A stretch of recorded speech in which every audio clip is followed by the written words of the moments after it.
وهاي طبعا فجأة صاحي من النوم مش بخاطري الاندومي اللي بالهبة، عرفتوا اللي بالزبادي وحركات بركات، نازلة اسويه معاكم. ليتس جو. شفت واحدة عراقية تتكلم عنها انها كلش طيبة، فنشوف انها كلش طيبة ولا لا. المكون الاساسي نعناع، شوفوا كيف شريته جديد ومع الاندومي والزبادي وذا والخلطة بيصة كلها بنجهزها الحين وكذا.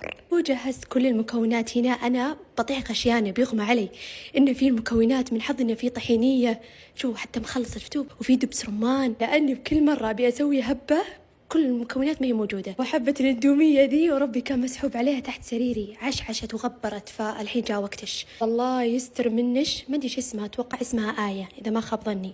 الله يستر منش انتي والخلطة بيصة حقتش، اذا ما عجبتني يا ويلش مني، لان على كلامها تقول كلش طيبة. فبنشوف. انا اللي خايفة منه وشو انه في زبادي، اندومي زبادي، هذه كيف تجي؟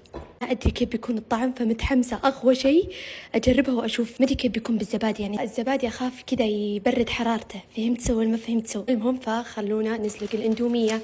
واو واو، نسلق الاندوميه ونجيكم. عصبت. طبعا هسه سلقنا الاندومايه والحين بنحط البهرايه والاشيائيه هنيه.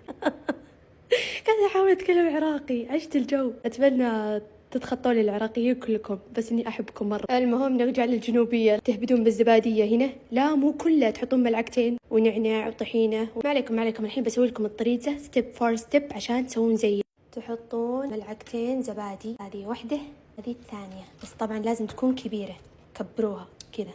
والحين بنحط ملعقة طحينية، ما ودي أكثر، يستر منش انتي وطبختك ذي. حطوا هذه الكمية بس. الحين بنحط فلفل إضافة من عندي لأني أحب الشيء اللي يكون حار، هذا مرة لهبة ترى حار. وهي حطت فص ثوم بس أنا مالي خلق صراحة أعرق الثومة، فبحط مسحوق الثوم شوية وفلفل أسود، بابريكا، ثوم ورشة الفلفل أسود. طبعا هي من جدها حاطة ملح، يعني أحس الاندومي كله أملاح، تومتش ملح، بس بحط شوية. شفتوا حطيت هذا بس. الحين نحط بهارات الاندومي. الحين بنحط المكون الأساسي اللي هو النعناع، تراني شريته ب10 ريال، وربي لو ما تطلع حلوة هذا ثالث تهديد. ليش تحولين لي قيمة النعناع؟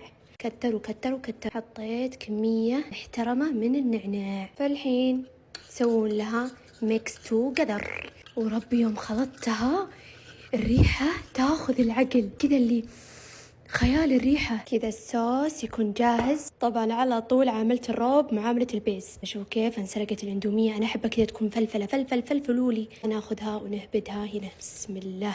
شوفوا انا اسوي لها ميكس احسها تبشر بالخير، بس اسوي ميكسين منضوقها. يلبيه.